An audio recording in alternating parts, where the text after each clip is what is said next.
8వ అధ్యాయాన్ని క్లుప్తంగా ధ్యానిద్దాము. మరి 6, 7, 8 ఈ యొక్క అధ్యాయాలు మన క్రైస్తవ జీవితానికి చాలా ప్రాముఖ్యమైనవి. రోమీలకు రాసిన గ్రంథం అంతా చదవాలి. ఒక బిలీవర్ లైఫ్ ఎలా ఉండాలి అనేది అనేకమైన విషయాలు పౌలు రాశాడు. ముఖ్యంగా 6, 7, 8 అధ్యాయాలు ఒక బిలీవర్ లైఫ్ స్టైల్ గురించిన విషయాలను అనేకమైన విషయాలు రాశాడు. మరి మనం అవన్నీ ధ్యానించం, కానీ 8వ అధ్యాయంలో ఉండే కొన్ని ప్రాముఖ్యమైన విషయాలనే మనం ధ్యానిస్తాం. మరి ఇది మనం అర్థం చేసుకోవడానికి నేను తలంచిన విధానం ఏంటంటే, ఈ 8వ అధ్యాయంలో 7 ప్రాముఖ్యమైన ఆశీర్వాదాలని దేవుడు మనకు అనుగ్రహించాడు. యేసు ప్రభుని నమ్ముకున్న ప్రతి విశ్వాసికి దేవుడు 7 ప్రాముఖ్యమైన ఆశీర్వాదాలను ఈ 8వ అధ్యాయంలో దేవుడు మనకు జతపరిచాడు. అంతేకాకుండా 7 ప్రాముఖ్యమైన బాధ్యతలను కూడా మనకి గుర్తు చేస్తున్నాడు. క్లుప్తంగా వాటిల్ని మనం ధ్యానించాలని నేను ఇష్టపడుతున్నాను. చూడండి, 8వ అధ్యాయము 1వ వచనం చూడండి. కాబట్టి ఇప్పుడు క్రీస్తు యేసునందున్న వారికి ఏ శిక్షా విధియు లేదు. అంటే యేసు ప్రభువుని నమ్ముకున్న వారు ఎలాంటి ఆశీర్వాదాలు పొందుకుంటారు అని పౌలు మనకు గుర్తు చేస్తూ కొన్ని ప్రాముఖ్యమైన విషయాలు ఇక్కడ మనకి గుర్తు చేస్తున్నాడు. 1వ వచనంలో ఏమంటున్నాడంటే, క్రీస్తు యేసునందు ఉన్నవారు ఏ శిక్షా విధిని అనుభవించరు. మరి ఈ లెంట్ సీజన్లో మనం ధ్యానించేది ఏంటంటే, ఎక్కువగా సిలువ గురించి ధ్యానిస్తాము. మరి యేసు ప్రభు మనందరి కోసము ఆ సిలువలో తన ప్రాణాన్ని బలిగా అర్పించి ఆయన మరణ పునరుద్ధానాల ద్వారా మనకి దేవునితో సంబంధాన్ని ఏర్పాటు చేశాడు. రిలేషన్షిప్ విత్ గాడ్, దేవునితో పోగొట్టుకున్న సంబంధాన్ని మనము తిరిగి పొందడానికి దేవుడు మనకి సిలువ ద్వారా, యేసు ప్రభు సిలువ యాగం ద్వారా దేవుడు మనకి దేవునితో కోల్పోయిన సహవాసము తిరిగి మనం పొందడానికి, ఆదాము హవ్వలు పాపం చేసి దేవుని నుంచి దూరమై శాపగ్రస్తులుగా మారారు కాబట్టి యేసు ప్రభు ద్వారా దేవుడు ఆయన సిలువ బలియాగం ద్వారా తిరిగి మనలను తన బిడ్డలుగా చేసుకొని ఆదాములో పోగొట్టుకున్న ఆశీర్వాదాలన్నీ కూడా యేసు క్రీస్తులో మనకి తిరిగి ఇవ్వడానికి యేసు ప్రభు నరావతారిగా ఈ లోకానికి వచ్చాడు అని దేవుని వాక్యంలో మనం చూస్తున్నాము. కాబట్టి 8వ అధ్యాయంలో ఏమంటున్నాడమ్మా? కాబట్టి ఇప్పుడు క్రీస్తు యేసునందు ఉన్న వారికి ఏ శిక్షా విధి లేదు. అంటే దేవుని శాపమునికి తప్పించుకోవడానికి మనం క్రీస్తులో నాటబడాలి అని పౌలు చెప్తున్నాడు. ఎవరైతే వారి పాపాలు ఒప్పుకొని దేవుణ్ణి, యేసు ప్రభు చేసిన బలియాగాన్ని అంగీకరించి యేసు ప్రభుని తమ సొంత రక్షకుడిగా ప్రభుగా స్వీకరిస్తారో వాళ్ళందరినీ కూడా పరిశుద్ధాత్మ దేవుడు తన ఆత్మ ద్వారా యేసు ప్రభులో నాటుతాడు. We will be united with Christ. యేసు ప్రభుతో మనల్ని ఐక్యపరుస్తాడు. అంటే యేసు ప్రభులోనికి మనం వస్తాము. అందుకని క్రీస్తు యేసులో ఉన్న వారికి ఏ శిక్షా విధి లేదు. అందుకనే పౌలు తన పత్రికలన్నిటిలో చెప్తాడు. 2 కొరింథీ 5:17 ఏమంటాడు? ఎవడైనాను క్రీస్తులో ఉన్న ఎడల వాడు నూతన సృష్టి అని చెప్తాడు. మరి క్రీస్తులో ఉన్నవాడు దేవుని యందు బలపడతాడు అని చెప్తాడు 2 తిమోతి 2వ అధ్యాయము 2వ వచనంలో. మరి అంతేకాకుండా యేసు క్రీస్తులో ఉన్నవారు ఫలించే జీవితాన్ని జీవిస్తారు అని యోహాను సువార్త 15:5లో మనం చూస్తున్నాము. యేసు ప్రభులో మనము మరి ఈ ఆశీర్వాదాలన్నీ కూడా మనం పొందుకుంటాము. కొలసీలకు రాసిన పత్రిక 3:3లో ఏమంటాడంటే, క్రీస్తులో నీ జీవము దాచబడి ఉన్నది అని చెప్తాడు. ఇవన్నీ కూడా ఈ ఆశీర్వాదాలు ఎప్పుడు వస్తాయి? నీవు యేసు ప్రభులో నాటబడినప్పుడు. నీవు యేసు ప్రభుతో ఐక్యపరచబడితే ఏ శిక్షా విధి లేదు. అంటే ఒకవేళ నీవు యేసు ప్రభుతో ఐక్యపరచబడకపోతే ఏమవుతుంది అన్నమాట? శిక్షకు పాత్రుడవుతావు. చూడండి, యోహాను సువార్త 3వ అధ్యాయము 17-18 వచనాల్లో యోహాను ఏం చెప్తాడో చూడండి. యోహాను సువార్త 3వ అధ్యాయము 17-18 వచనాల్లో ఒక మాటను మనం చూస్తాము. ఏమని ఉంటుందంటే, లోకము తన కుమారుని ద్వారా రక్షణ పొందుటకే గాని లోకమునకు తీర్పు తీర్చుటకు దేవుడు ఆయనని లోకములోనికి పంపలేదు. ఆయన యందు విశ్వాసముంచు వారికి తీర్పు తీర్చబడదు. విశ్వసించని వాడు దేవుని అద్వితీయ కుమారుని నామమందు విశ్వాసముంచలేదు గనుక వానికి ఇంకా మునుపే తీర్పు తీర్చబడెను. అంటే యేసు ప్రభుని నమ్ముకోని వారు శిక్షా విధికి లోనవుతారు అని యోహాను మనకు చెప్తున్నాడు. నమ్ముకున్న వారే ఆశీర్వదింపబడతారు. ఆయనను అంగీకరించిన వారు, ఆయనతో ఐక్యపరచబడిన వారే దేవుని బల్లలో పాల్గొనవచ్చు. మరి ఆయనతో ఐక్యపరచబడితే ఏ శిక్షా విధి లేదు. అంతేకాదు, చూడండి 38-39 వచనాల్లో ఏమంటదంటే, మరణమైనను జీవమైనను దేవదూతలైనను ప్రధానులైనను ఉన్నవైనను రాబోవునైనను అధికారులైనను ఎత్తైనను లోతైనను సృష్టింపబడిన మరి ఏదైనాను మన ప్రభు అయిన యేసుక్రీస్తు నందలి దేవుని ప్రేమ నుండి మనలను ఎడబాప నేరవని రూఢిగా నమ్ముచున్నాము. యేసు ప్రభులో ఉంటే దేవుని ప్రేమను మనం పొందుకుంటాము. ఈ లోకంలో ఉండే ఏ శక్తి కూడా దేవుని ప్రేమ నుంచి మనలను వేరు చేయలేదు. అంటే అర్థం ఏంటంటే, దేవుడు మనల్ని భద్రపరుస్తాడు. ఈ లోకంలో అనేకమైన ఇబ్బందులు ఎదుర్కోవాల్సి వచ్చిన కాలాలు మనకు వచ్చి ఉన్నాయి. యుద్ధాలు జరుగుతున్నాయి, అనేకమైన సమస్యలతో మధ్యలో మనం ఉన్నాము. కానీ దేవుని వాక్యంలో ఈ రోమీయులకు రాసిన గ్రంథం 8వ అధ్యాయంలో పౌలు చెప్తున్నాడు ఏంటంటే, ఎవరైతే యేసు ప్రభులో నాటబడతారో వాళ్ళకి ఎలాంటి శిక్షా విధి లేదు. అంతేకాకుండా దేవుని ప్రేమ నుంచి ఈ లోకంలో ఎటువంటి శక్తి కూడా వాళ్ళని వేరు చేయలేదు. కానీ ప్రశ్న ఏంటంటే, ఈరోజు నీవు క్రీస్తులో నాటబడినవా లేదా అనేది మనం ప్రశ్నించుకోవాలి. ఒకవేళ నీవు ఆయనలో ఉన్నట్లయితే ఆయన ద్వారా నీకు ఎలాంటి శిక్షా విధి లేకుండడమే కాకుండా దేవుని ప్రేమయందు నీవు భద్రపరచబడతావు. అంటే దేవుడు నిన్ను ఎల్లప్పుడూ ప్రేమిస్తాడు, నిన్నెన్నడును విడువడు ఎడబాయడు అని దేవుని వాక్యం మనకు బోధిస్తుంది. ప్రేమైన దేవుని బిడ్డలారా, ఆయన భద్రతలోనికి మనం రావాలి, ఆయన ప్రేమలో మనం ఉండాలి. అంతేకాకుండా ఆయన శిక్ష నుంచి మనం తప్పించుకోవాలి.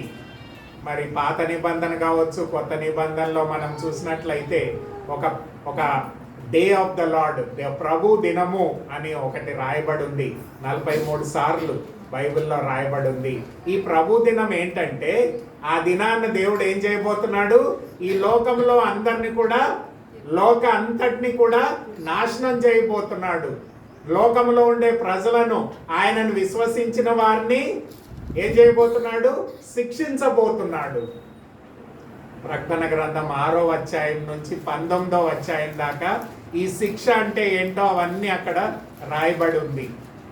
అంతేకాదు 20వ అధ్యాయము 11 నుంచి 15 వచనాల్లో కూడా ధవల సింహాసన తీర్పు రాబోతుంది. ఆ సింహాసన తీర్పులో ఏం చేస్తాడు, ఎవరి పేర్లైతే జీవ గ్రంథంలో రాయబడలేదో వాళ్ళందరూ కూడా ఆ నరకాగ్నిలోనికి పడవేయబడతారు. ఆ డే ఆఫ్ ద లార్డ్, ఆ ప్రభు దినాన్న ఆ శిక్షను ఎవరు తప్పించుకుంటారంట, ఎవరైతే యేసు ప్రభులో నాటబడతారో, ఎవరైతే ఆయన ప్రేమలో నిలిచి ఉంటారో, ఎవరైతే ఆయన భద్రతలోనికి వస్తారో వాళ్ళే దేవుని శిక్ష నుంచి తప్పించుకుంటారు. అందుకనే ఈ 6, 7, 8 వచనాల్లో క్రైస్తవ జీవితాన్ని గురించి చెప్తూ, మనము దేవుని యొక్క శిక్ష నుంచి తప్పించుకోవాలంటే ఆ లోక రక్షకుడిగా వచ్చిన యేసు ప్రభుని మన రక్షకుడిగా ప్రభుగా స్వీకరించి ఆయన ద్వారా ఆ శిక్షను తప్పించుకొని దేవుని ప్రేమలో మనం కొనసాగాలి అనే విషయాన్ని పౌలు ఇక్కడ మనకు గుర్తు చేస్తున్నాడు. ఈరోజు నీవు క్రీస్తులో నాటబడ్డావా అనే విషయాన్ని మనం ప్రశ్నించుకోవాలి. రెండో విషయాన్ని కూడా చూడండి, ఇక్కడ 2వ వచనంలో చెప్తున్నాడు, ఆత్మ యొక్క నియమము పాప మరణముల నియమము నుండి నిన్ను విడిపించును. ఏలయనగా ధర్మశాస్త్రము దేనిని చేయజాలకపోయెనో దానిని దేవుడు చేసెను. పాప మరణము శిక్ష. ఈ లోకంలో మరి నేను చాలాసార్లు మీకు చెప్పాను ఎఫెసీ పత్రిక 2వ అధ్యాయాన్ని గురించి. మనకి ఈ లోకంలో 3 శత్రువులు ఉన్నారు. ఒకటి మన శరీరము, రెండోది ఈ లోకము, మూడోది సాతాను. ఈ ముగ్గురు కూడా మనల్ని ఏం చేయాలనుకుంటారు? పడేయాలని చూస్తారు. అంతేకాకుండా మనల్ని బానిసలుగా చేశారు. ఈ బానిసత్వంలోంచి విడిపించడానికే యేసు ప్రభు నరావతారిగా వచ్చాడు. ఆయనను మనం కలిగి ఉండడం ద్వారా, దేవుని ఆత్మ ద్వారా మనము పాపము నుంచి, మన శరీరములోంచి, సాతాను నుంచి విడుదల పొందుతాము. ఆత్మీయమైన స్వాతంత్రాన్ని పొందుకుంటాము. స్పిరిచువల్ ఫ్రీడమ్, ఆత్మీయమైన స్వాతంత్రాన్ని యేసు ప్రభు ద్వారా, ఆయన శిలువ మరణం ద్వారా, ఆయన మరణ పునరుద్ధానాల ద్వారా దేవుడు మనకి ఆత్మీయమైన స్వాతంత్రాన్ని అనుగ్రహించాడు. పాపము నుంచి, సాతాను నుంచి, మరణము నుంచి మనకు విడుదల కలుగజేశాడు అని దేవుని వాక్యం చెప్తుంది. మనం ఆత్మీయమైన స్వాతంత్రాన్ని యేసు ప్రభు ద్వారా, తన ఆత్మ ద్వారా మనం పొందుకుంటాము అనే విషయాన్ని మనకు బోధిస్తున్నాడు. కాబట్టి ఈ ఆత్మీయమైన స్వాతంత్రాన్ని మనం పొందుకోవాలంటే దేవుని యొక్క ఆత్మశక్తి ద్వారా మనము ఈ యొక్క బానిసత్వంలోంచి విడుదల పొందుతాము. ప్రియమైన దేవుని బిడ్డలారా, యేసు ప్రభులో నీవు నాటబడినట్లయితే నీవు శిక్షా విధిని తప్పించుకుంటావు. దేవుడు నిన్ను భద్రపరుస్తాడు. అంతేకాకుండా నీ బానిసత్వంలోంచి నిన్ను విడుదల కలుగు చేస్తాడు. ఈరోజు అనేక మంది పాపానికి బానిసలైపోయారు. వాళ్ళ అలవాట్లకి బానిసలైపోయారు. స్మోకింగ్, డ్రింకింగ్కి బానిసలైపోయారు. లేకపోతే వాళ్ళ యొక్క లోక ఆశలకి బానిసలైపోయారు. ఆ బానిసత్వంలోంచి విడిపించడానికే యేసు ప్రభు ఈ లోకానికి నరావతారిగా వచ్చి ఆయనని అంగీకరించడం ద్వారా మనము ఆత్మీయమైన స్వాతంత్రాన్ని పొందుకుంటాము అని దేవుని వాక్యం చెప్తుంది. 2 కొరింథీ 3వ అధ్యాయము 17వ వచనంలో కూడా పౌలు అదే చెప్తాడు. ఎక్కడైతే ఆత్మ ఉంటుందో అక్కడ స్వాతంత్రం ఉంటుంది అనే మాటను మనకు చెప్తాడు. చూడండి, 2 కొరింథీలకు రాసిన పత్రిక 3వ అధ్యాయము 17వ వచనం చెప్తాడు. ప్రభువే ఆత్మ, ప్రభు యొక్క ఆత్మ ఎక్కడ ఉండునో అక్కడ స్వాతంత్రం ఉండును. అంటే నీవు స్వతంత్రుడిగా చేయబడాలి. దేవుని ఆత్మ ద్వారా పాపము బానిసత్వంలోంచి, శరీర బానిసత్వంలోంచి, లోక బానిసత్వంలోంచి, సాతాను బానిసత్వంలోంచి దేవుడు నీకు ఆత్మీయమైన స్వాతంత్రాన్ని దయచేస్తున్నాడు. ఇది 2వ ఆశీర్వాదము. ఈ లోకంలో మనము స్వతంత్రులుగా జీవించాలంటే ఆ లోక రక్షకుడైన యేసు ప్రభులో మనం నాటబడాలి. అంతేకాకుండా ఆయన ద్వారా మనం స్వతంత్రులుగా చేయబడతాము అని దేవుని వాక్యం మనకు బోధిస్తుంది. ఈరోజు నీవు స్వతంత్రుడుగా ఉన్నావా, బానిసగా ఉన్నావా అనేది మనం ప్రశ్నించుకోవాలి.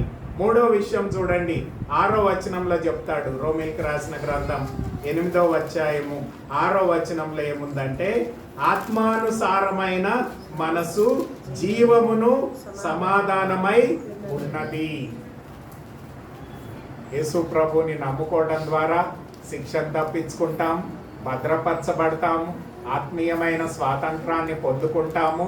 3వది ఏం చెప్తున్నాడంటే జీవాన్ని, సమాధానాన్ని పొందుకుంటాము.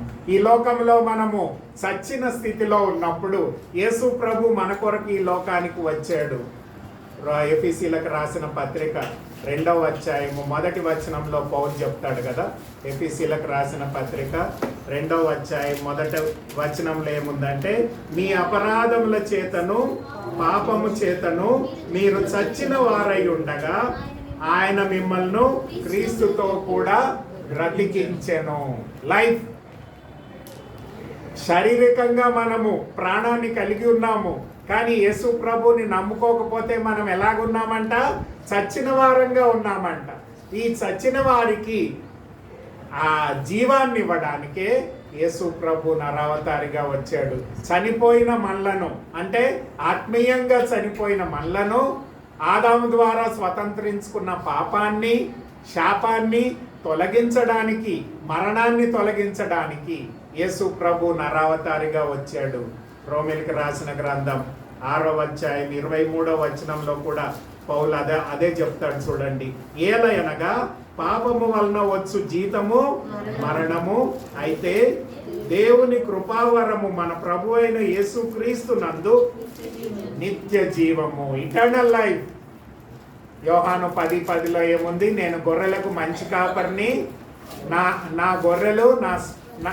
గొర్రెలకు నేను నిత్య జీవము, సమృద్ధి జీవాన్ని నేను ఇవ్వడానికి ఈ లోకానికి వచ్చాను. నేను మంచి కాపరిని, నేను నా గొర్రెలకు సమృద్ధి జీవాన్ని ఇస్తాను. 28వ వచనంలో ఏమంటాడంటే, నా గొర్రెలకు నా స్వరము వినును, అంతేకాకుండా నేను వాటికి నిత్య జీవాన్ని అనుగ్రహిస్తాను. Eternal life. యోహాను సువార్త 10:10 అలాగే 10:28లో మనం చూస్తాము. సమృద్ధి జీవాన్ని, నిత్య జీవాన్ని ఇస్తాను. లాజరు చనిపోయి 4 రోజులు అవుతుంది, సమాధి చేయబడ్డది. అయితే యేసు ప్రభు చనిపోయాక ఆ యొక్క బేతనీ గృహానికి, బేతనీ ఊరికి వస్తూ ఉంటాడు. అయితే మార్త వెళ్ళి ఆయన్ని పలకరిస్తుంది. అయ్యా, నీవు కానీ మా ఇంట్లో ఉండుంటే మా దాసుడు చనిపోయేవాడు కాదు అని మార్త యేసు ప్రభుతో చెప్తుంది. అప్పుడు మార్తతో యేసు ప్రభు ఏమంటాడంటే, యోహాను సువార్త 11వ అధ్యాయము 25-26 వచనంలో ఏమంటాడంటే, పునరుద్ధానము జీవమును నేనే, నాయందు విశ్వాసముంచువాడు చనిపోయినను బ్రతుకును, బ్రతికి నాయందు విశ్వాసముంచువాడు ఎన్నటికీ చనిపోడు. లైఫ్. ఈ లోకంలో నిర్జీవమైన స్థితిలో ఉన్న మనకి ఆత్మీయమైన జీవాన్ని ఇవ్వడానికి యేసు ప్రభు నరావతారిగా వచ్చి ఆయనను మనం అంగీకరించడం ద్వారా, ఆయనతో ఐక్యపరచడం ద్వారా మనము సమృద్ధి జీవాన్ని, నిత్య జీవాన్ని, పునరుద్ధాన జీవాన్ని మనం పొందుకుంటాము అని దేవుని వాక్యం చెప్తుంది. అంతేకాదు, ఇంకా ఏం పొందుకుంటామంట? సమాధానాన్ని పొందుకుంటామంట. సమాధానం. ఈ సమాధానం ఎట్లా వస్తుంది చూడండి. రోమిలికి రాసిన గ్రంథం 5వ అధ్యాయం 5వ వచనంలో మొదటి వచనం, రోమిలికి రాసిన గ్రంథం 5వ అధ్యాయం 1వ వచనం చూడండి. కాబట్టి విశ్వాసము మూలముగా మనము నీతిమంతులుగా తీర్చబడి మన ప్రభు అయిన యేసుక్రీస్తు ద్వారా దేవునితో సమాధానము కలిగి ఉన్నాము. యేసు ప్రభుని నమ్ముకోనంత వరకు నీవేమో ఎలాగున్నావు? దేవుని యొక్క ఉగ్రత నీ మీద ఉంది. కానీ ఎప్పుడైతే యేసు ప్రభుని విశ్వాసముతో నీవు అంగీకరిస్తావో అప్పుడు ఏమవుతుందంట? దేవునితో సమాధాన పడతావు. దేవునితో సమాధాన పడతావు. ఈరోజు దేవుని యొక్క సమాధానం నీకు కావాలి. ఈ లోకంలో సమాధానం లేదు, దేవుని సమాధానం మనకు కావాలి. అందుకనే యోహాను సువార్త 14వ అధ్యాయము 27వ వచనంలో శిష్యులకు చెప్తాడు. ఏమంటాడంటే, నా సమాధానాన్ని మీకు ఇస్తాను. యోహాను సువార్త 14వ అధ్యాయం 27వ వచనంలో ఆ శాంతిని మీకు అనుగ్రహించుచున్నాను, నా శాంతినే మీకు అనుగ్రహించుచున్నాను, లోకమిచ్చునట్లుగా నేను మీకు అనుగ్రహించట్లేదు. మీ హృదయమును కలవరపడనీయకుడి, బెదరనీయకుడి. దేవుని సమాధానాన్ని మనం పొందుకుంటాము, దేవునితో సమాధాన పడతాము, దేవుని సమాధానాన్ని మన అంతరంగ జీవితంలో పొందుకుంటాము. చాలాసార్లు మనం చెప్పడం వింటూ ఉంటాము కదా, అయ్యా నా ఇంట్లో సమాధానం లేదు, నా నా భార్య భర్తల మధ్యన సమాధానం లేదు, నా పిల్లలకి నా మధ్యన సమాధానం లేదు. ఈ సమాధానం ఎట్లొస్తుంది? మనుషుల ద్వారా రాదు, దేవుని ద్వారా వస్తుంది. ముందు దేవునితో సమాధాన పడాలి. అంతేకాకుండా యేసు ప్రభు ఇచ్చే సమాధానాన్ని మన అంతరంగ జీవితంలో పొందుకోవాలి. అంతేకాకుండా ఈ లోకంలో కూడా మనం సమాధానపరచు సువార్తని అందించాలి. చూడండి 2 కొరింథీయులకు రాసిన పత్రిక 5వ అధ్యాయము 18 నుంచి 20 వచనాల్లో పౌలు ఆ మాటని చెప్తాడు. చూడండి ఏమని చెప్తాడు. 2 కొరింథీ 5వ అధ్యాయం.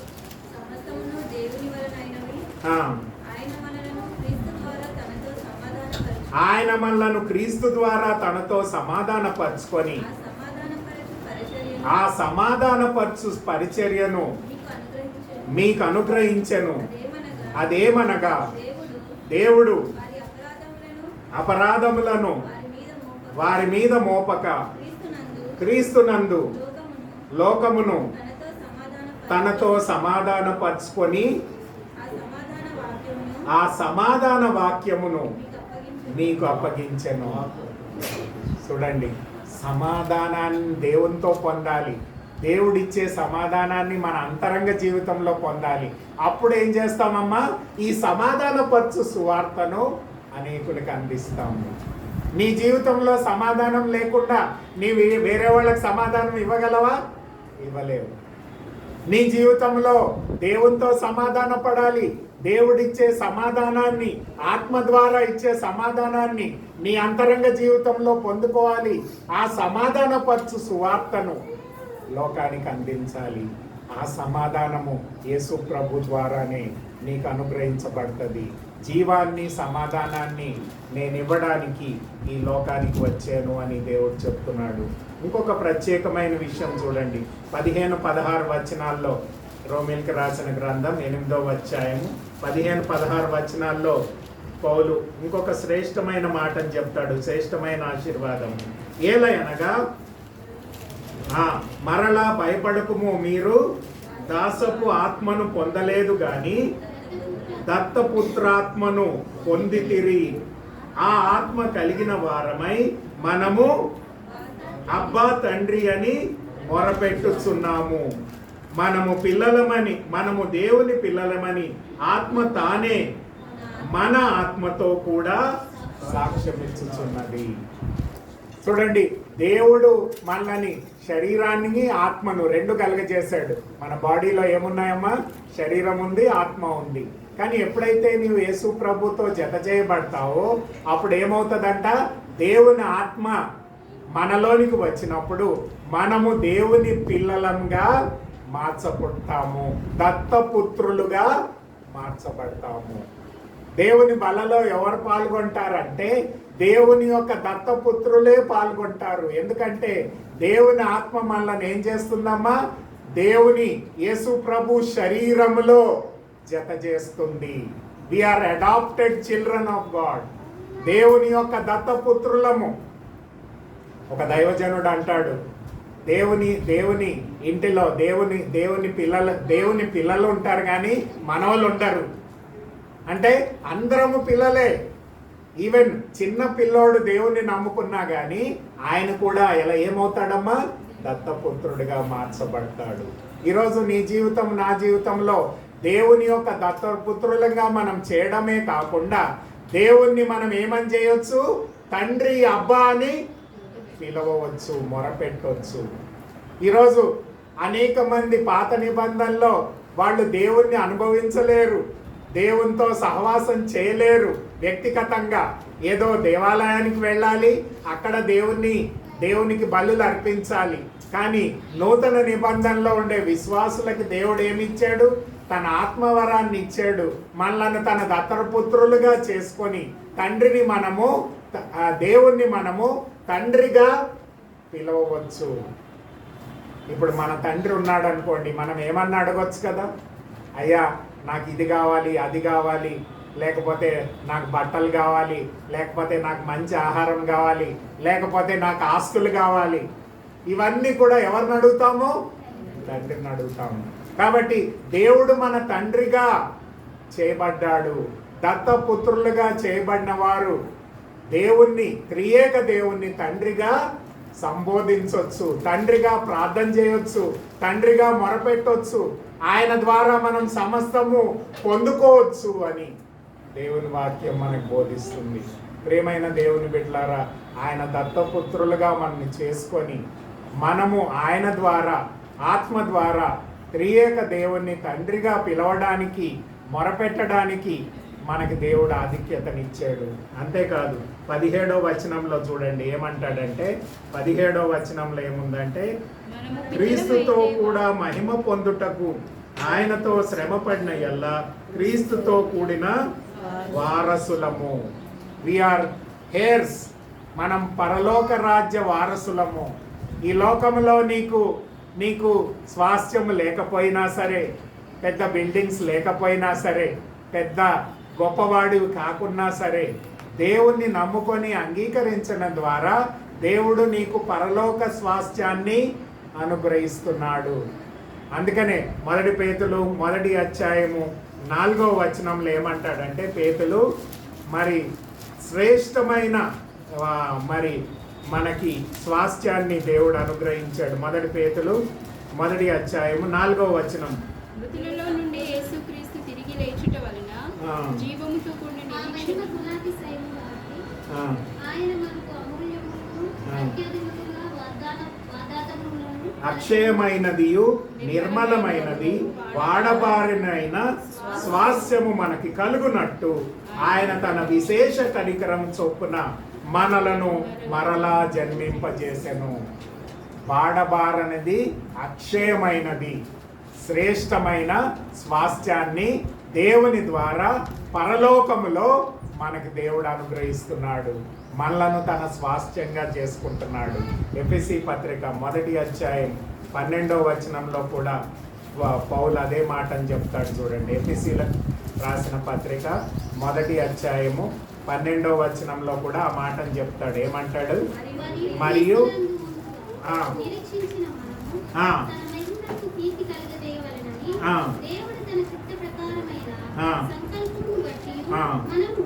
మనలను ముందుగా నిర్ణయించి ఆయన యందు స్వాస్థ్యముగా ఏర్పరచెను. మనలను తన స్వాస్థ్యంగా చేసుకున్నాడు. మనకి పరలోక స్వాస్థ్యాన్ని అనుగ్రహించాడు. ఈ లోకంలో అనేకులు మనకు హెల్ప్ చేస్తారు. అయ్యా నాకు డబ్బు కావాలంటే ఇస్తారు, లేకపోతే ఇంకేదో చేస్తారు. అయ్యా నీ స్వాస్థ్యాన్ని నాకు ఇవ్వమంటే ఇస్తారా? దేవుడు అంటున్నాడు, నిన్ను నా స్వాస్థ్యంగా చేసుకున్నాను, నీకు పరలోక స్వాస్థ్యాన్ని అనుగ్రహిస్తున్నాను. అలాంటి దైవ ఆశీర్వాదాలను దేవుడు మనకు అనుగ్రహిస్తున్నాడు. ప్రేమైన దేవుని బిడ్డలారా, యేసు ప్రభు యొక్క ప్రేమలో, భద్రతలో మనం నిలిచి ఉండమే కాకుండా, ఆత్మీయమైన స్వాతంత్రాన్ని పొందుకోవడమే కాకుండా, జీవాన్ని, సమాధానాన్ని పొందుకోవడమే కాకుండా, దేవుని యొక్క కుమారత్వాన్ని, అబ్బా తండ్రి అని పిలిచే ఆధిక్యతను పొందుకోవడమే కాకుండా, దేవుని యొక్క పరలోక రాజ్య వారసులంగా మనం చేయబడ్డాము అనే విషయాన్ని పౌలు మనకు గుర్తు చేస్తున్నాడు. అంతేకాదు 6వ విషయం ఏం చెప్తున్నాడంటే, 26వ వచనం చూడమ్మా, రోమిలికి రాసిన గ్రంథం 8వ అధ్యాయము 26వ వచనంలో ఏమంటున్నాడంటే, అటువలే ఆత్మయు మన బలహీనతను చూచి సహాయము చేయుచున్నాడు. ఏలయనగా మనం యుక్తముగా ఎలాగూ ప్రార్థన చేయవలెనో మనకు తెలియదు గాని ఉచ్చరింప సఖ్యము కాని మూలుగులతో ఆత్మ తానే మన పక్షముగా విజ్ఞాపన చేయుచున్నాడు. ఇంటర్సెషరీ ప్రేయర్, మనం ప్రార్థన చేయడం ఎలాగో తెలియదు కాబట్టి మన పక్షాన పరిశుద్ధాత్మ దేవుడు దేవునికి విజ్ఞాపన చేస్తున్నాడు.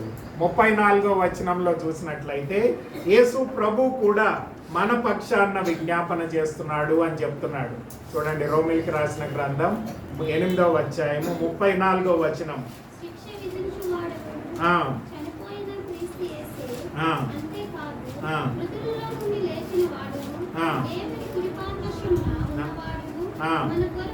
మన కొరకు విజ్ఞాపన కూడా చేయువాడును ఆయనే.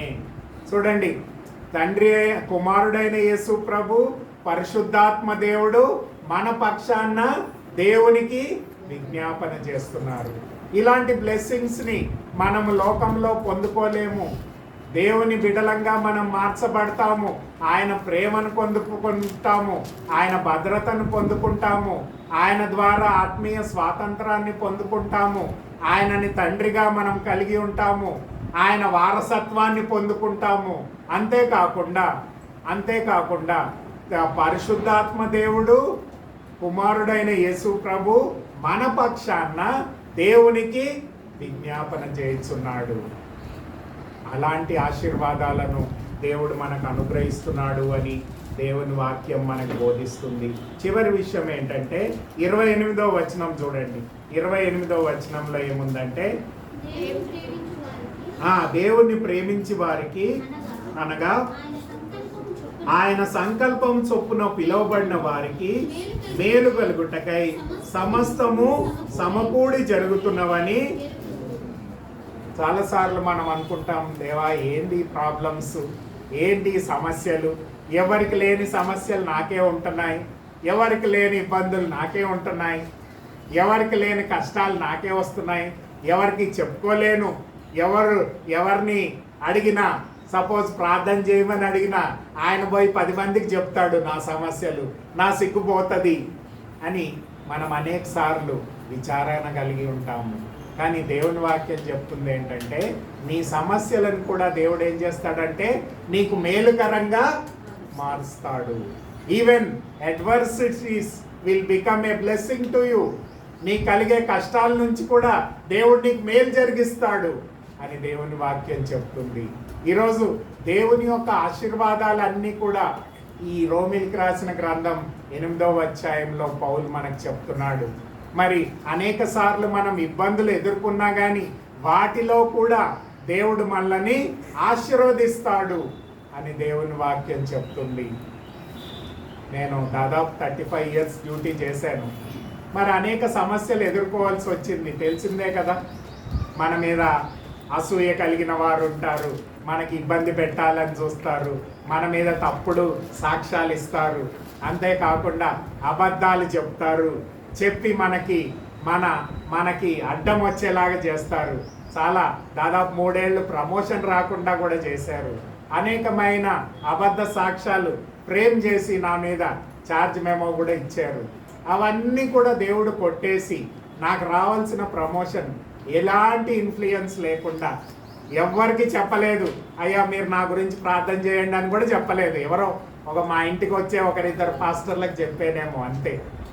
అంటే దేవుడు మన పక్షాన్ని ఉన్నప్పుడు మన సమస్యలన్నింటినీ కూడా ఏం చేస్తాడమ్మా, వాటిల్ని మార్చుతాడు, వాటిల్ని ఆశీర్వాదకరంగా మార్చుతాడు.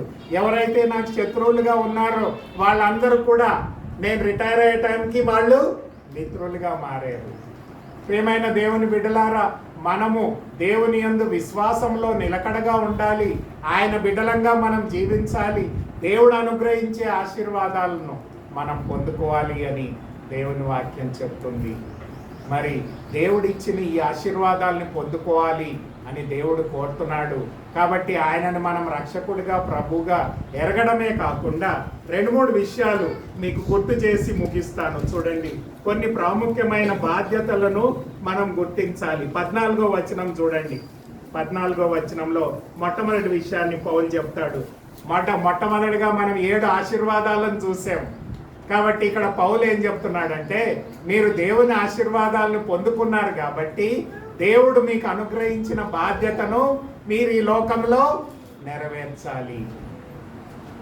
దేవుడు మనల్ని ఏమేమి ఆశీర్వాదాలు ఇచ్చాడమ్మా మనం చూసాం. మనల్ని మరి శిక్ష నుంచి తప్పించాడు, ఆయన ప్రేమలో మనల్ని భద్రపరుస్తున్నాడు, మరి మనలను ఆత్మీయమైన స్వాతంత్రాన్ని ఇచ్చాడు, మనలను జీవాన్ని సమాధానాన్ని ఇచ్చాడు. 4వది మరి దత్తపుత్రులుగా చేసుకొని అబ్బా తండ్రి అని పిలవే ఆధిక్యతనిచ్చాడు. 5వది మనము దేవుని వారసులంగా చేశాడు. 6వది మనలను తన ఆత్మ ద్వారాను యేసు ప్రభు మన కొరకు విజ్ఞాపన చేస్తున్నారు. 7వది మన అన్ని పరిస్థితుల్లో మనల్ని దేవుడు కాపాడి భద్రపరిచి మనకి వ్యతిరేకంగా ఉండే శక్తులను కూడా దేవుడు ఆశీర్వాదకరంగా మారుస్తాడు. ప్రేమైన దేవుని బిడ్డలారా, ఈ ఆశీర్వాదాలు పొందుకున్న మనం ఏం చేయాలి? చూడండి 14వ వచనంలో మొదటి విషయం చెప్తాడు. దేవుని ఆత్మ చేత ఎందరూ నడిపింపబడుదురో వారందరూ దేవుని కుమారులై ఉందురు. మనము బ్లెస్సింగ్స్ కావాలి కానీ బాధ్యతలు వద్దని చెప్తాము. దేవా, నీవు ఇవ్వాల్సిన బ్లెస్సింగ్స్ అన్నీ ఇవ్వు, కానీ నాకు మట్టుకు ఎలాంటి బాధ్యత పెట్టకు. దేవుడు అంటున్నాడు, నీవు బ్లెస్సింగ్ను పొందుకున్నావు కాబట్టి నూతన నిబంధన విశ్వాసులకి పాత నిబంధన విశ్వాసులకి వ్యత్యాసం ఏంటంటే, దేవుడు పాత నిబంధన వాళ్ళకి ఏం చెప్పాడంటే, మీరు ఈ కార్యాలు చేస్తే మిమ్మల్ని ఆశీర్వదిస్తాను. కానీ కొత్త నిబంధనలో విశ్వాసులకి ఏం చేశాడంటే, మిమ్మల్ని మొట్టమొదటిగా ఆశీర్వదిస్తాను. ఆశీర్వదించాక మీరేం చేయాలి? నేను చెప్పిన మాటలు నెరవేర్చాలి. అదే డిఫరెన్స్. పాపం వాళ్ళకేమో విధేయత చూపితేనే ఆశీర్వాదం, ఇక్కడేమో ముందు ఆశీర్వాదము తర్వాత విధేయత. ఇది వ్యత్యాసం. మొట్టమొదటిగా ఏం చెప్తున్నాడండి? 14వ వచనంలో చెప్తున్నాడు, ఆత్మచేత ఎందరూ నడిపింపబడుదురో వారందరూ దేవుని కుమారులై ఉండరు. దేవుని ఆత్మచేత నడిపింపబడటం అంటే ఏంటండి? చాలా మంది చాలా రకాలు చెప్తారు. అందుకని మీరు తెలుసుకోవాలి. పెంటికోస్ట్ చర్చ్కి వెళ్ళామనుకోండి, మీరు వెళ్ళలేదు కానీ నేను వెళ్ళాను చాలా కాలం, 10 ఏళ్ళు. అయితే వాళ్ళు ఏం చెప్తారంటే, గట్టిగా ప్రార్థన చేయగలగాలి, డాన్స్ వేయాలి, భాషల్లో మాట్లాడాలి, అవన్నీ చేస్తే నీవు ఆత్మ పొందినవాడవు అవుతావు అన్నమాట. కానీ అది వాక్యంలో ఎక్కడా లేదనుకోండి. అంతేకాదు, కొంతమంది ఏమనుకుంటారంటే, మంచిగా ప్రసంగాలు చేసి దేవుని సేవ చేస్తే వీడు ఆత్మతో నింపబడినవాడు అని అనుకుంటారు. మరి అది ఉండొచ్చేమో, కానీ అది కూడా ఆత్మతో నింపబడ్డానికి సాదృశ్యం అని కాదు అని చెప్పొచ్చు. మరి ఆత్మతో నింపబడ్డం అంటే ఏంటిది? చూడండి, మత్తయి సువార్త 7వ అధ్యాయం 21వ వచనంలో యేసు ప్రభు కొండ మీద ప్రసంగంలో చెప్తాడు. 21, 22, 23 వచనాలు చదువుకుందాం. ఇది ఆత్మతో నింపబడిన వాడు చేసే పని. మత్తయి సువార్త 7వ అధ్యాయము 21, 22, 23. ప్రభువా ప్రభువా అని నన్ను పిలుచు ప్రతివాడును పరలోక రాజ్యంలో ప్రవేశింపడు గాని పరలోకమందున్న నా తండ్రి చిత్తాన్ని జరిగించువాడే ప్రవేశించును. ఆ దినమందు అనేకులు నన్ను చూచి, ప్రభువా ప్రభువా, మేము నీ నామమున ప్రవచింపలేదా? నీ నామమున దయ్యములను వెళ్ళగొట్టలేదా? నీ నామమున అనేకమైన అద్భుతాలు చేయలేదా అని చెప్పుదురు. 23.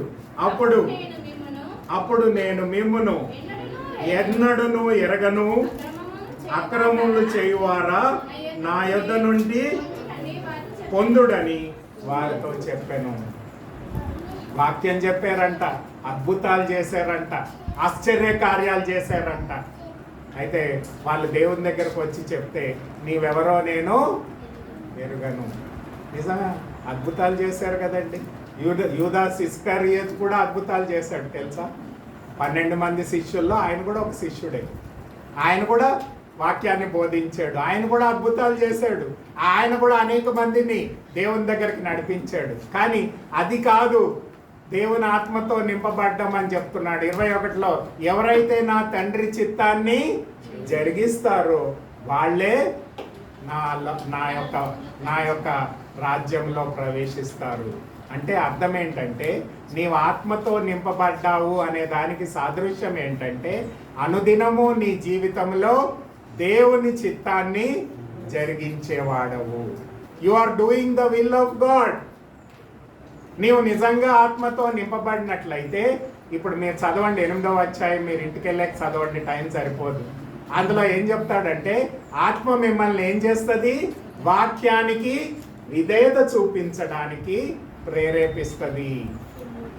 ఎవరైతే ఆత్మతో నింపబడలేదో వాళ్ళు వాక్యానికి విధేయత చూపించరు. మరి నిజంగా నీవు ఆత్మతో నింపబడ్డావంటే అనుదినము నువ్వేం చేయాలి? దేవుని వాక్యానుసారంగా నీవు నడుచుకోవాలి. అది ఆత్మతో నింపబడ్డం అంటే.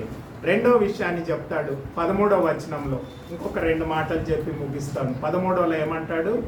మీరు శరీరానుసారముగా ప్రవర్తించిన ఎడల సావవలసిన వారైదురు, కానీ ఆత్మ చేత శరీర క్రియలను చంపిన ఎడల జీవించుదురు. అంటే ఆత్మ, దేవుణ్ణి నమ్ముకున్న వారు శరీరంతో కాదు కానీ ఆత్మతో జీవిస్తారు. అంటే శరీర ఏచ్ఛలు చాలా ఉంటాయి కదా. నేను బాగా డబ్బు సంపాదించాలనేది కూడా నా శరీరాశ, లేకపోతే నేను చాలా ఫేమస్ అవ్వాలని కూడా శరీరాశ, లేకపోతే నేను అనేక మందిలో గుర్తింపు పొందాలి అనేది కూడా శరీరాశ, లేకపోతే మంచి భోజనం తినాలి, సౌఖ్యకరంగా ఉండాలి అనేది కూడా శరీరాశ. అయితే మనము నిజంగా దేవుని బిడ్డలమైతే మన శరీరాన్ని ఏం చేయాలి?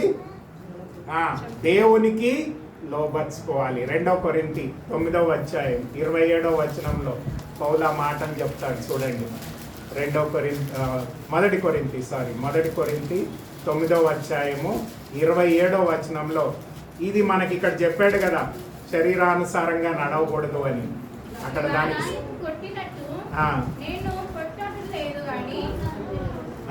గాలికి కొట్టుకున్నట్లు నేను కొట్లాడుకోలేదు, కానీ ఒకవేళ ఇతరులకి ప్రకటించిన తర్వాత నేను భ్రష్టుడని అయిపోతునేమో అని నా శరీరమును నలగబొట్టి లోబర్చుకొనుచున్నాను. I'm surrendering my flesh to the spirit of God. దేవుని యొక్క ఆత్మకు నేను లోబడతాను, కానీ నా శరీరాన్ని నేను ఏం చేసుకుంటున్నాను?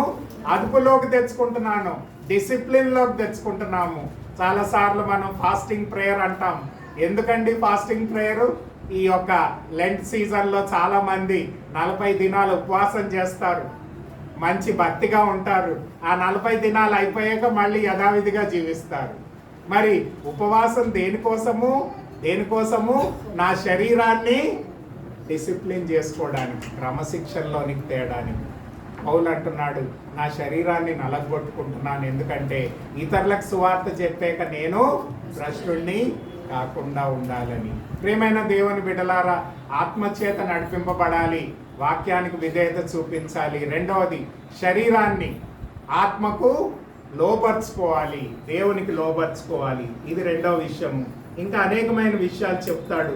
మన నిరీక్షణను కోల్పోకూడదు అని చెప్తున్నాడు. చూడండి 23, 24, 25 వచనాల్లో చెప్తాడు. చూడండి 24. నిరీక్షణ కలిగిన వారమై రక్షింపబడితిమి. నిరీక్షింపబడినది కనబడినప్పుడు నిరీక్షణతో పని ఉండదు. దాని చూచుచున్న దాని కొరకు ఎవడును నిరీక్షించను.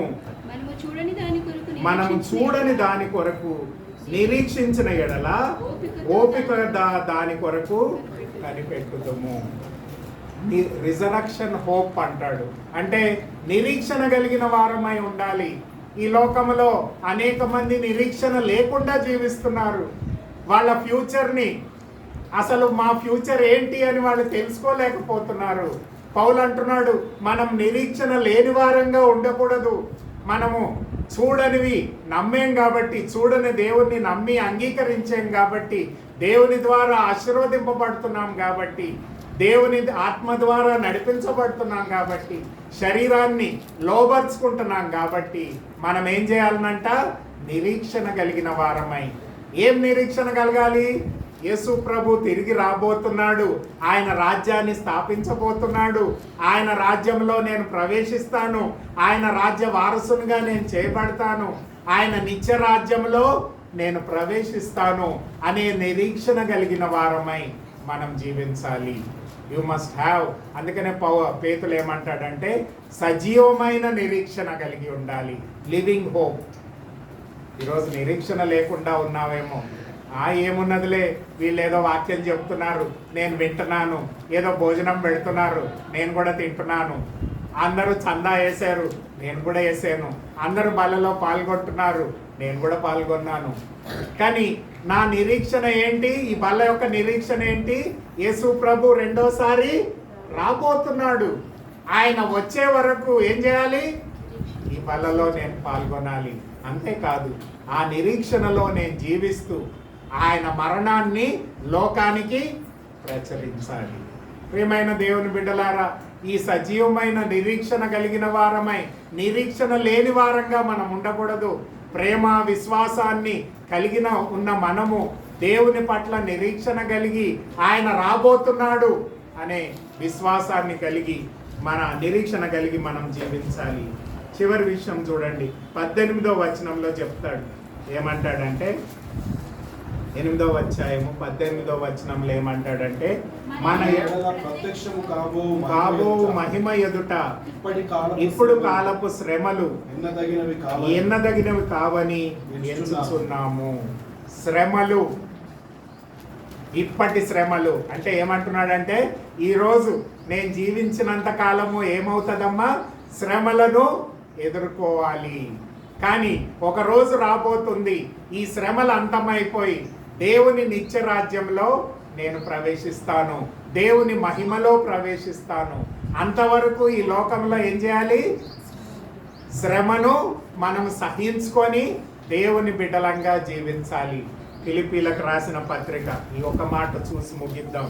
ఫిలిప్పీలకు రాసిన పత్రిక 1వ అధ్యాయము 29వ వచనంలో పౌలు ఏమంటాడు చూడండి.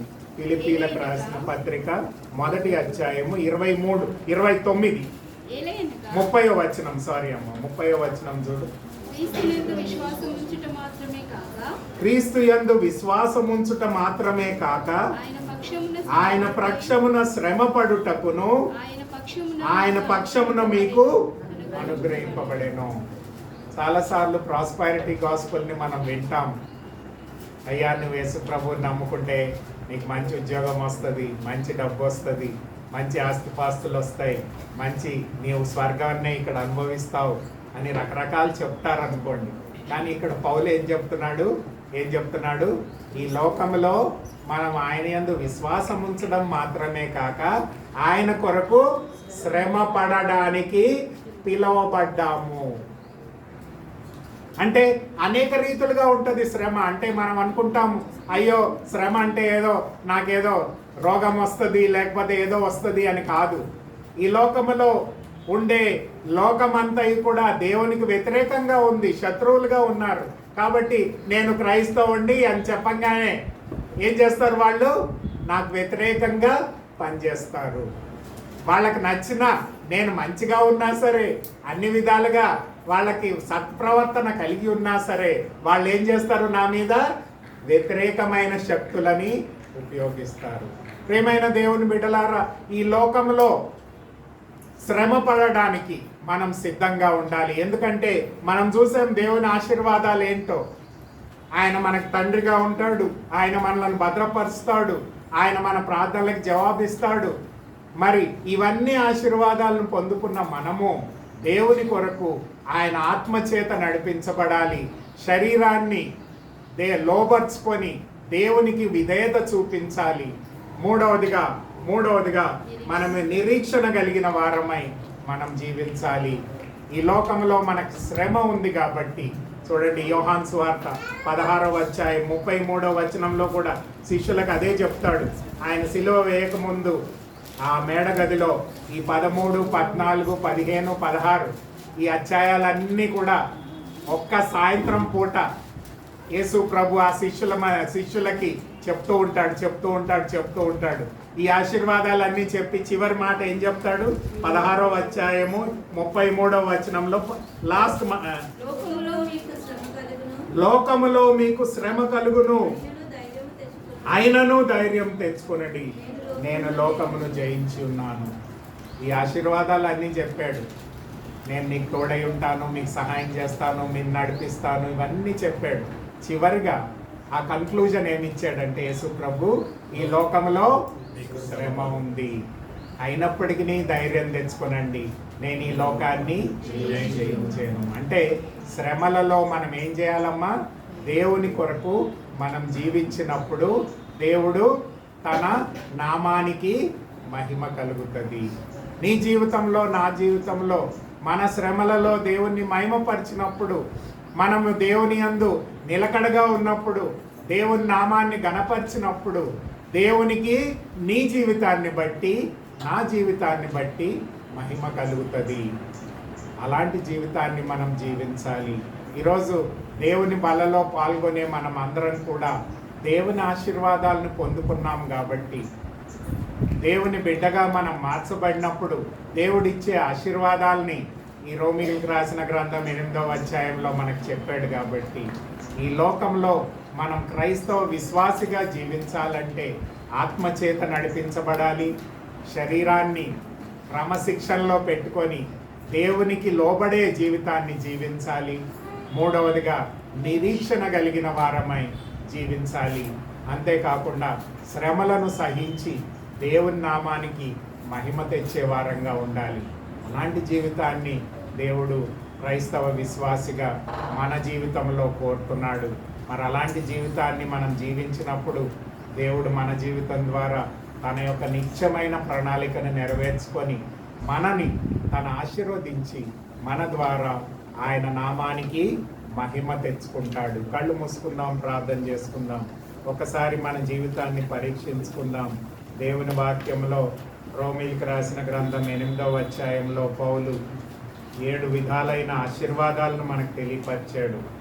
మరి అంతేకాకుండా ఆశీర్వాదాలను పొందుకున్న మనము దేవునికి విధేయతతో కూడిన జీవితాన్ని, మరి విశ్వాసము, ప్రేమ, నిరీక్షణతో కూడిన జీవితాన్ని, శ్రమలలో ఆయనని మహిమపరిచే జీవితాన్ని, శరీరాన్ని దేవునికి లోబర్చే జీవితాన్ని మనం ఎల్లప్పుడూ జీవించాలని దేవుని వాక్యం చెప్తుంది.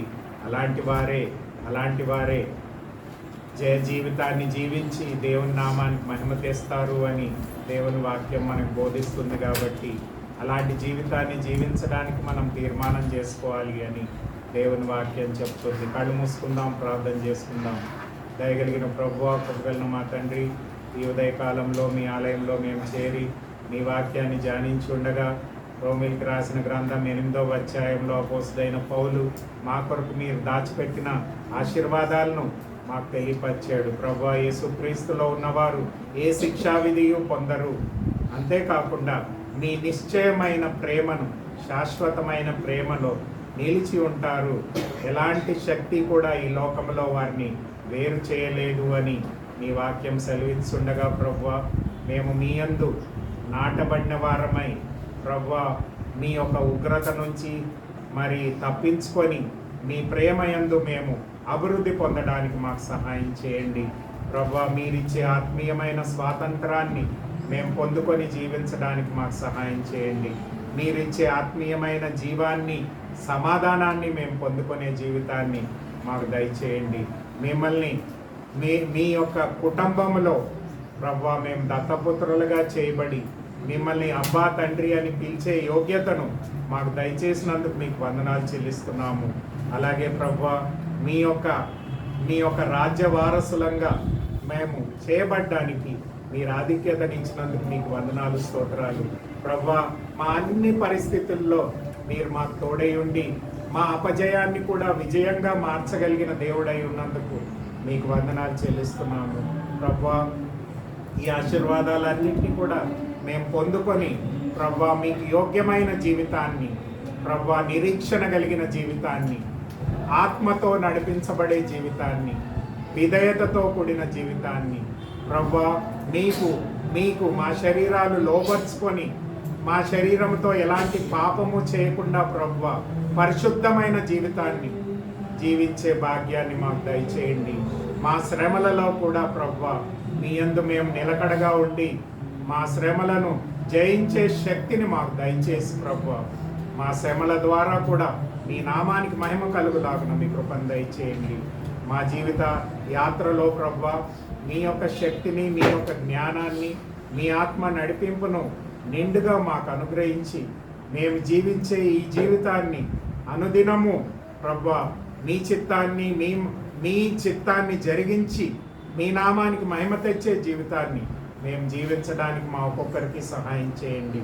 మీ బలలో పాల్గొంటున్న మేమందరం కూడా యోగ్యంగా పాల్గొంటకు, మీ శక్తిని పొందుటకు, మీ జ్ఞానాన్ని పొందుటకు, మీ యొక్క నిరీక్షణ యందు మేము బలపడులాగున మీ కృపను మాకు దయచేయమని, రాబోయే కాలంలో ప్రభువా అనేకమైన శ్రమలు మేము ఎదుర్కొన్నప్పటికీ ఆ శ్రమలలో కూడా ప్రభువా మీ శక్తి ద్వారా ప్రభువా మీ నామానికి మహిమ తెచ్చే వారంగా మా ఒక్కొక్కరిని సిద్ధపరచమని, ఆత్మీయంగా శారీరకంగా బిడ్డలందరినీ కూడా దీవించి వారి ప్రతి అవసరతను తీర్చమని, సంఘాన్ని, పరిచర్యని, సహవాసాన్ని వర్ధిల్ల చేయమని, మీ సేవకుని కూడా ఆత్మచేత అభిషేకించి రాబోయే దినాల్లో ఇంకనూ బలమైన సాధనంగా వాడుకొనమని, తన ట్రైనింగ్ ప్రోగ్రాంలో కూడా మీరు సహాయం చేసి ఇంకనూ మీ జ్ఞానంతో, శక్తితో నింపి మీ కొరకు అనేకమైన స్థలాల్లో మీ సేవకునిగా, మీ యొక్క తండ్రి దైవజనుడిగా వాడబట్టకు మీ కృపను దయచేయండి. సంఘాన్ని, సరిహద్దులను విశాలపరిచి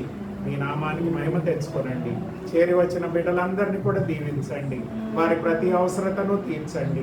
మీ సమృద్ధితో నింపండి. ఆత్మీయంగా, శారీరకంగా దీవించి వర్ధిల్ల చేయండి. వారి ప్రతి అవసరతను తీర్చి ప్రభువా వారిని బలపరిచి మీ బిడ్డలుగా, మీ సాక్షులుగా వర్ధిల్ల చేసి మీ నామానికి మహిమ తెచ్చుకొని మీరే మహిమ, ఘనత, ప్రభావాలు పొందుకొనమని నజరేయుడైన యేసు పరిశుద్ధ నామంలో అతి వినయంగా బ్రతిమాలి వేడుకొంచున్నాం తండ్రి. ఆమేన్.